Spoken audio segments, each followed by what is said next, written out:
Qui sont réellement les compagnons de Blast avec lesquels il combageait à travers les dimensions? Avant, on ne pouvait que supposer et théoriser sur eux, mais à présent, depuis la sortie du dernier chapitre de One Punch Man, on peut presque confirmer leur identité.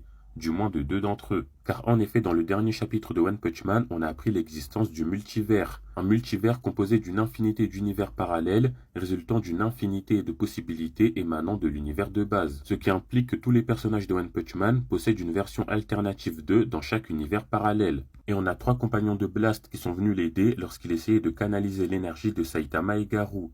Et dans ces trois personnes, il y en a un qui ressemble étrangement au roi des fauves de la maison de l'évolution, donc il s'agit sûrement du roi des fauves mais d'un autre univers et en version bien plus puissante. Le deuxième qui ressemble étrangement à Boros, à mon avis il s'agit tout simplement de Boros mais encore une fois d'un autre univers. Et la troisième personne qui semble être une femme, pour le coup il n'y a vraiment aucun moyen de savoir c'est qui, mais vu la taille de ses arguments, je pense qu'il s'agit peut-être de Fubuki mais d'un univers alternatif. Et là j'imagine que certains se demandent comment ça se fait que Blast soit capable de rencontrer des personnes d'un autre univers. Eh bien tout simplement car Blast peut voyager à travers les dimensions, et on sait que les différents univers parallèles sont considérés comme des dimensions. Ce qui veut dire que Blast peut tout simplement voyager à travers les différents univers parallèles, et ce via ses portails de l'hyperespace. Car bien que les infinités d'univers composant le multivers soient des continuums espace-temps séparés, il n'en reste pas moins malgré tout reliés par un hyperespace.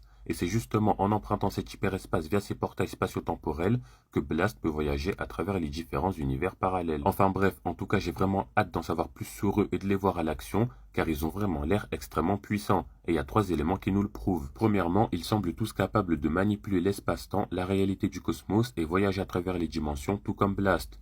Deuxièmement, ils n'ont pas été ne serait-ce qu'un tout petit peu impressionnés par la puissance de Cosmic Garou, alors que Cosmic Garou, c'est pas un petit joueur. Et troisièmement, avec Blast, ils ont tout simplement été capables de contenir et rediriger la puissance des deux Serious Punch de Saitama et Garou. Et là, on parle quand même d'une attaque qui a fait un trou jusqu'au bout de l'univers observable, en détruisant des centaines de millions d'astres célestes, et ce sur au moins plusieurs centaines de millions d'années-lumière en long et en large. Et pourtant, ils ont géré l'attaque sans forcer au KLM. Et surtout, leur principale mission, c'est littéralement de combattre G, l'entité suprême de One Punch Man. Donc à partir de ce moment-là, il n'y a pas à douter de leur puissance. Donc l'équipe de Blast, c'est clairement pas des petits joueurs. Ils sont vraiment surpuissants. Et il y a moyen qu'ils interviennent afin d'aider Blast à combattre et battre Empty Void.